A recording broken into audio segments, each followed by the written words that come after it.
क्या बाबा साहब के सपनों का भारत बना? बाबा साहब के सपनों को भारत का लगातार प्रयास जारी है। कोशिश तो लगातार कर ही रहे हैं सब लोग। आज भी तो कल वो स्थिति आएगी और बाबा साहब के सपनों का भारत बनेगा। क्या हमारे संविधान मतलब समाज में बराबरी की अभी पोजीशन है?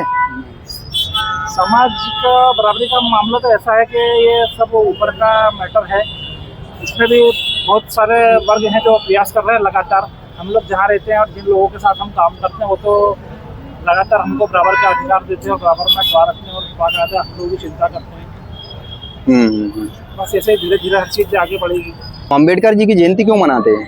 हम अम्बेडकर की जयंती इसलिए मनाते हैं कि बाबा साहब संविधान का रचयिता है और पूरा भारतवर्ष में जो 14 अप्रैल है उसको बाबा साहब के जन्म दिवस के रूप में मनाया जाता है। इसलिए हम बाबा साहब की जयंती को मनाते हैं। और मैं तो ये बोलूँगा कि पूरा भारतवर्ष में इस कार्यक्रम को धूमधाम से मनाया जाए और सभी लोग इसमें हिस्सा लें, बढ़ चढ़ कर लें, इसमें त्यौहार का रूप लें, उससे अच्छा संदेश जाएगा।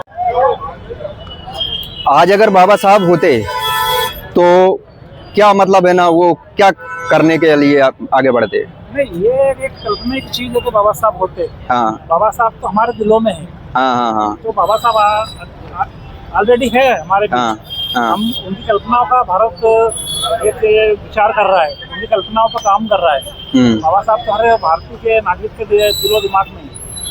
तो हम वो नहीं बोल सकते बाबा साहब तो हैं। हाँ, वो तो सही बात है, वो दिलों में ही है। दिलों में है बाबा साहब। और जो है ना, संविधान में कई प्रावधान और भी हैं जिन पे अभी है ना काम की चलने की बात चल रही है, तो वो कब तक हो सकता है, क्या आपको लगता है? सरकार लगातार प्रयास कर रही है, राष्ट्र हो राज्य हो सब लोग प्रयास चल रहा है। सभी को एकीकरण का प्रयास चल रहा है। वो कोई भी इतना बड़ा राष्ट्र है तो सारी चीज़ें धीरे धीरे होगी, एकदम नहीं हो सकती कोई भी चीज़ है। उस पर अमल हो रहा है और आगे लगातार काम होगा, शासन करेगा सरकार। अपना नाम क्या है? कैलाश करेगा। अम्बेडकर जी की कितनी भूमिका है? एक पूरी संसदीय एक दल बनाया था जिसमें अम्बेडकर जी नेतृत्व कर रहे थे। हाँ। समिति के अध्यक्ष थे। हाँ, और उनके मार्गदर्शन में ही ये तैयार हुआ है। आज पूरा देश जो लोकतंत्र बना है अभी संविधान के अनुसार बनता है। पूरा विश्व हमारे लोकतंत्र को मानता है। बाबा साहब अम्बेडकर को मानने वाले सिर्फ इंडिया में ही नहीं, पूरे वर्ल्ड में है लोग हैं जो बाबा साहब को मानते हैं।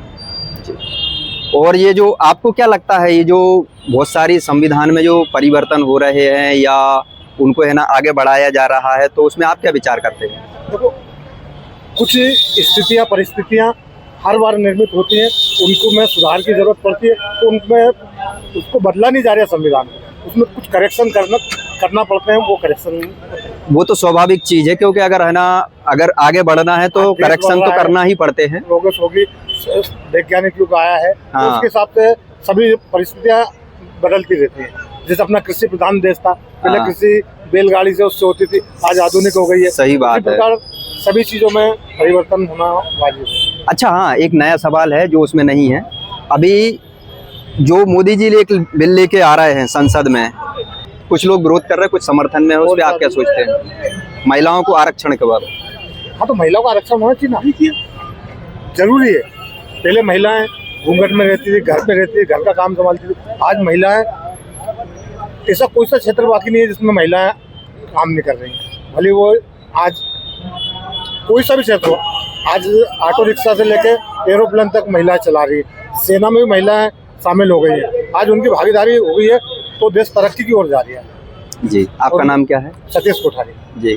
अम्बेडकर जी की जो जयंती मनाई जा रही है, ये किस उपलक्ष्य में मनाई जा रही है? ये है कि 136वीं जो पुण्य स्मृति है इसलिए मनाई जा रही है। जिन्होंने हमें हमारा संविधान लिखा था इसलिए बनाई जा रही है। अच्छा, और जो है ना संविधान लिखा था, ये जो बराबरी का जो अपने समाज में है ना कहा जाता है कि बराबरी के लिए है ना इन्होंने जो योगदान दिया है, तो उसको है ना आप किस नज़रिए से देखते हैं? अभी मतलब उन्होंने उनके हिसाब से किया, लेकिन अभी समाज में देखा जाए तो प्रॉपर इक्वलिटी नहीं आई है। कुछ जो है अभी रूढ़िवादी चल रहे हैं, कोई हिंदू मुस्लिम कर रहा है, कोई सिख कर रहा है, ये चीज कर रहा है। हाँ। तो अभी भी इसमें मतलब कि आने वाली पीढ़ी देखा जाए तो बहुत समय लगेगा। अच्छा, और जो है ना नई पीढ़ी जो युवा पीढ़ी है उसमें बाबा जी का है ना कैसा क्या है रुझान है? इसमें रुझान ये है कि अभी देखा जाए तो जो 30% जो यूथ है वो उनके आदर्शों को मान रहा है, लेकिन अभी धीरे धीरे क्या है कुछ लोगों में अब जैसे कि एजुकेशन सिस्टम है उसमें जो ये है कि जैसे आज है, आज का यूथ क्या है कि कोई भी जो त्यौहार फेस्टिवल चीज़ें को एक दिन के लिए मनाता है, एक दिन में वो सब कुछ याद कर लेता है और फिर वो सब चीज़ को भूल जाता है। वो है कि वो डेली बेसिस पे ये चीज़ें रुझान में आएगी तो वो व्यक्ति के मेमोरेबल रहेगी कि हाँ मुझे ये चीज़ करना है, कि क्योंकि हमारा मौलिक कर्तव्य, हमारा संविधान जो में जो लिखी चीज बातें हैं वो हमें चीज़ों को समझना पड़ेगा।